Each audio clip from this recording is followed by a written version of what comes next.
Hello, everybody. Thanks for joining me on Life in Stereo. I was intending to kick off this video series on a separate YouTube channel, but since there is the occasional surround tie-in, I thought I would do it here, especially since I'll be talking about the Surround Master from Involve Audio, and I really love that device, and I really dig the people at Involve Audio. So I wanted to talk about the Surround Master to the widest audience possible. My other channel only has about 100 subscribers, okay? So that's what went into that decision. So this is a discussion about 10 childhood records, albums. Now, at the time, I usually had the opportunity to listen to them on cassette or CD. And in recent years, I have acquired them on LP. I caught the vinyl bug a while back when a friend sent me a Surround Master because he knows that I love quadraphonic and it can decode albums in a variety of formats, LP, CD, even digital files, if they're encoded in matrix quadraphonic. So without further ado, let's jump into these 10 childhood records. These are not necessarily, the 10 best childhood records that I could mention, but I happen to have them, and they are all satisfying listens to me at this point. Okay, so I think they're worth discussing, and I am going to try to go from like the ones that resonate with me currently the least to the ones that resonate the most. Okay, so in that sense, it may be a bit of a top 10. All right, so here we go. We have England Dan and John Ford Coley, the best of. I would have heard this on cassette, driving around in my mother's Nissan Sentra. My feet couldn't even hit the floorboards. And I'm pretty sure that the romantic message of really love to see you tonight was neither here nor there for me at that time, but still it had a melodic hook. And this album also features Love is the Answer, which those two tracks alone I think make this worth acquiring if you find it at a low price like I did recently. So I was thrilled to see this at a local antique shop and picked it up, and it was an enjoyable it stoked enjoyable memories driving around with my mom and my brother. All right, so moving along, the next one we have, don't kill me for this one, Starship, No Protection. This is the album that spawned the hit Nothing's Gonna Stop Us Now, which is a radio staple to this day. I would have been exposed to that song via the movie Mannequin, which my mom took me to, which is a little awkward, but we endured it, and it is kind of I don't know, it's an interesting movie. If you can find it somehow and you haven't seen it, it's weird. I guess I would recommend it just as kind of an oddity.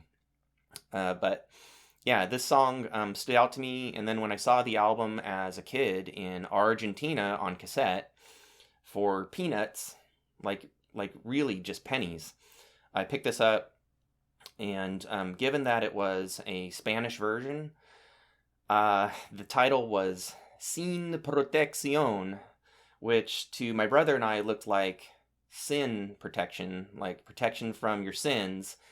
And given that we were raised very religiously, we thought that title might earn some brownie points with our parents, who were a bit dodgy on our musical choices, somewhat understandably. But yeah, this album also has Beat Patrol and Set the Night to Music, which I would point to as standouts. This is obviously very different than Jefferson Airplane and even Jefferson Starship, and I would put this squarely in my guilty pleasure category, but I am glad I found it. It is a fun listen. All right. Next up, Kenny Rogers' Greatest Hits.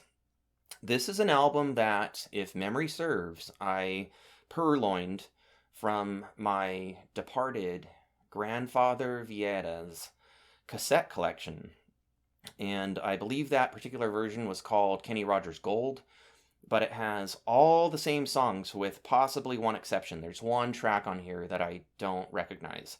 But this just has like legendary sing-alongs like The Gambler. But I remember these songs. I can mainly sing every word of them. I must have listened to this cassette dozens, if not hundreds of times.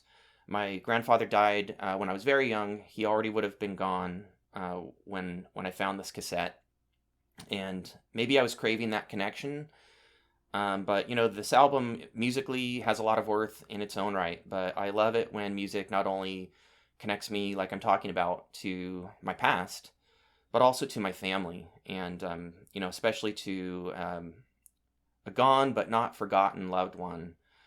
This is a powerful listen for me. And in addition to music, not only this album, but also records like Dorsey Brothers and Mel Torme, which I acquired from my grandfather's and grandmother's LP collection. I also have like a very deep connection with my grandfather from his military service. He was a member of the U.S. Army and fought in World War II. He landed on Utah Beach during the D-Day Normandy invasion, and I often think of him when I go through my own hardships in military service. I'm also in the U.S. Army, and his service, as well as that of some other family members, that's a huge reason why I chose to join. I wanted to honor their service and see my family name on the uniform again. And that decision has brought its ups and downs, but it's one that I would make again. And so, yeah, I'm glad that I have this connection to my grandfather. Kenny Rogers' Greatest Hits. There's some very, very cool tunes on that record. All right, moving right along. Here's an album that I would have heard again in my mother's car. Huey Lewis, 4!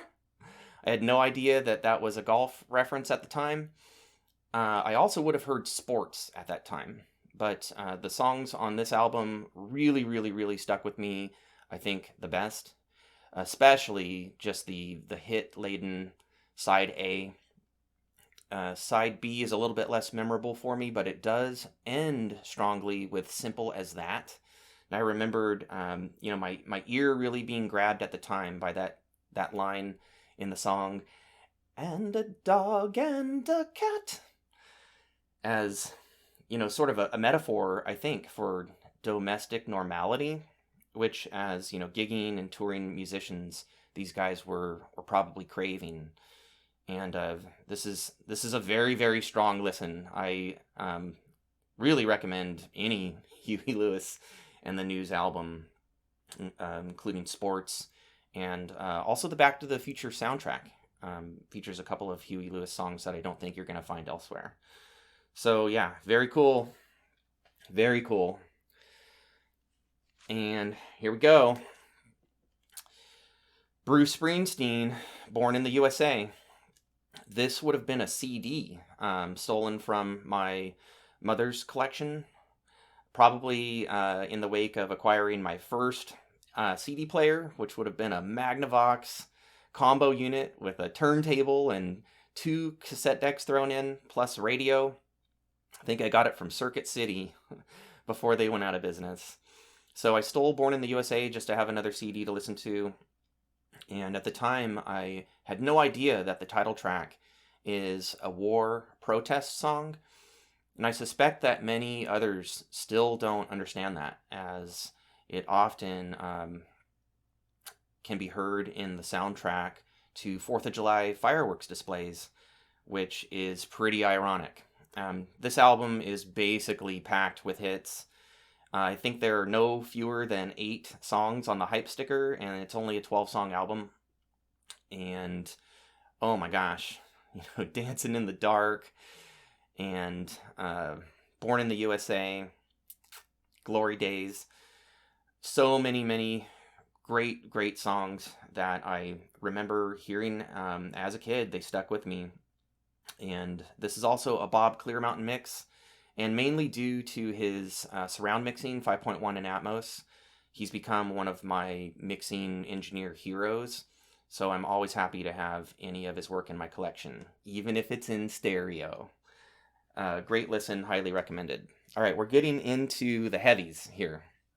We're getting into the heavies. All right. We have AC/DC, Back in Black. This would have been early exposure to hard rock for me. Pretty sure that my buddy Joe brought this album over, and it may have been on CD. I think it was. He probably wanted to crank it on my newly acquired Magnavox combo unit with that came with its own speakers, by the way. So yeah, we were instantly grabbed by the legendary guitar riffs and very, very, very catchy and hooky melodies and super distinctive Brian Johnson vocals. And remembered really, really, really being just mesmerized by the bell that opens and accompanies Hell's Bells. And we'll talk more about that bell a little bit later. All right, so I mean, come on, obviously, it's a world-class album. If you haven't heard it, please fix that. All right, here we go. Runnin' on Empty by Jackson Browne. This would have been an album that I heard in my dad's pickup truck, rolling around as a very, very little kid in my dad's raised Ford F-150 Custom, all primed up, called Spot, with a custom steel welded like bumper, if you want to call it that, on the front, like a car destroyer on the front of that thing. It would have been on cassette, and it had to have been my dad because it wasn't my mom. And I remember hearing the whole album because I remember every single one of these songs. I reconnected with this album a few years back when it was released in 5.1 on DVD audio. That is well worth tracking down. It's a very cool mix. It puts you amidst the band while they're recording this album on stage and in hotel rooms and even on their tour bus. Okay? So very, very glad to connect with it on LP. There's just something about dropping the stylus on some vinyl and this large format artwork.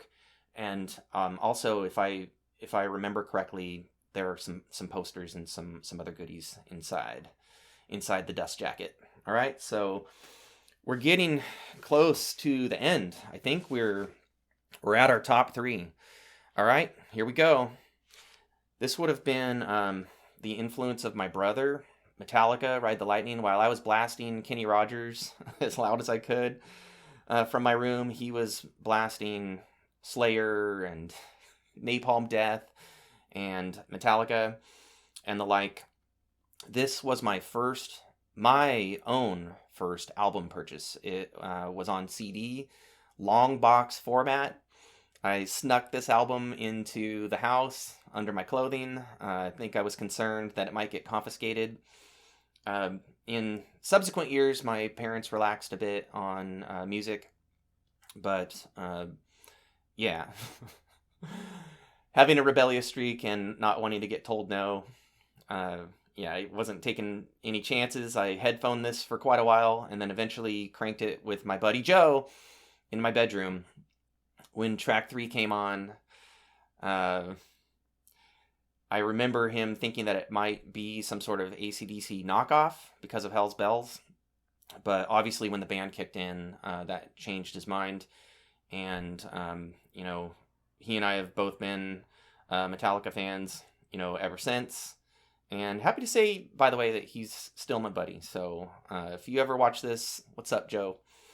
And, you know, Creeping Death, Trapped Under Ice, Fade to Black, Fight Fire with Fire, and For Whom the Bell Tolls.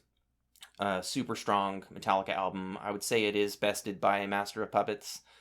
But I'm glad that I tracked down this European copy from a seller out of Denmark.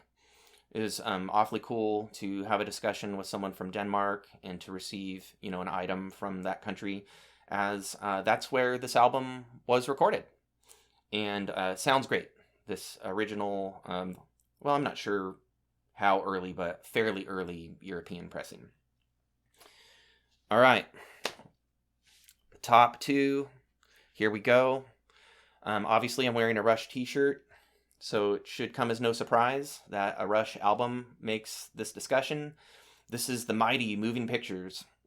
I found this album in cassette form without sleeve or any liner notes, naked cassette on my buddy Joe's bedroom floor. We were forced by his mother to clean his room before we could go out on a Saturday. We popped this cassette on, and we were both just amazed. I think we both thought that the band was fronted by a female vocalist. Again, we had no information. But beyond that, we were really taken in by the intricate musicianship and even the depth of the lyrical writing, which just stretched well beyond what we were exposed to at the time. AC/DC and Kiss, bands like that. The very, very like cinematic feel and like the literary and even introspective nature of the songwriting particularly called out to me. And when I wore out that cassette in my first car, Chevy Camaro, I replaced it with a CD from the warehouse. Finally had access to liner notes, learned more about the band, began acquiring Rush albums fervently. This would have been around the time of Roll the Bones, so even at that time, the band had an extremely eclectic output with very few albums resembling the preceding or following albums very closely. This is my second favorite Rush album, so if you can guess what my first favorite is, maybe you'll win a prize. So in any case, yeah, this is a total must. I also own this in 5.1 on a Blu-ray and in Dolby Atmos on another Blu-ray, and I love it in all three formats. I think the Atmos mix is worth tracking down. Unfortunately, it's locked in the 40th anniversary Mega Deluxe set, but if you pick that up, you'll also get the complete 1981 Toronto YYZ show, complete Moving Pictures tour show, which is a great performance and mixed by their original producer, Terry Browne. And so I recommend, however you choose to enjoy Moving Pictures, to please do yourself a favor and do so. All right, so that brings us to number one. This has to be a heck of an album, if it's going to knock Rush out of my top spot. But it is. And I have a bit to say about, the vinyl format, and it kind of has to do with this band's records. So, Power Slave by Iron Maiden. I saw this album cover on that trip I talked about to Argentina in a record store window. I did not take the opportunity to pick it up at the time, but I never forgot this album cover. Later listened to this in my brother's raised Toyota pickup when I was pretty young. He may have been like 17 or so. So I would have been just barely in high school. And I had to hold this 2-woofer, fairly large speaker box, which was hardwired into his cassette deck, on my lap. And even still, like, the power of this record came through. We also listened to Peace of Mind a lot at the time. And given that Peace of Mind has a song that references the Nile River, and then obviously, the Egyptian artwork here and the song Power Slave, as an amateur Egyptologist, as a young person, like, this really called out to me, and the music really stands up to the artwork. This is just an incredible record. I acquired Maiden albums later on in life, mainly the remaster CDs, but even some original pressings of the CDs. And I've never really 100% enjoyed how Maiden sounds optically, like on CD. And I read a comment online somewhere that to get that true Maiden sound that Martin Birch intended, you have to listen in analog. And maybe that's why that cassette in my brother's pickup really resonated so strongly. So, given that I had caught the vinyl bug, I began seeking out good copies. This is from Canada, and I also have a Japanese copy and a Russian copy. I can recommend all three wholeheartedly, and I've also heard that the original UK pressings, have a very, very good reputation. So this does deliver that that edgy Iron Maiden sound that I was craving. This delivers strongly, and I just love the artwork. I have it in various formats, like around my house. Um, Still, just absolutely love this record. It is Iron Maiden at or near their apex. With Dickinson at his full vocal prowess, and just crazy, crazy, amazing songs. Aces High, 2 Minutes to Midnight, Power Slave, Rhyme of the Ancient Mariner. I remember really, really, really being blown away as a kid, hearing Rhyme of the Ancient Mariner, literary and like a metal operatic epic. Oh man, still gives me chills. I probably prefer the live versions just because maybe Dickinson delivers on the theatrics a little bit more. But yeah, this is just an amazing record. It's definitely near the top of the Maiden discography for me. I'm excited that Number of the Beast, I think its 40th anniversary, is coming out pretty soon. That's going to have the album remastered to LP with a slightly different track listing, and then also the Beast Over Hammersmith show, which I only have on CD, and I want to see if the LPs sound better. All right, so that concludes my discussion of 10 childhood albums that I still listen to, and to some extent can recommend them all, either as a guilty pleasure, a lark, or something that will probably enter rotation in your own collections. So please, if you like what I do, like, subscribe, ring the notification bell, leave your comments below. Tell everyone what your favorite childhood albums are, and preferably, like, if you still have a copy and are still listening and are still finding some kind of meaningful connection from them. But I appreciate you watching, appreciate you responding, and until next time, live life in stereo.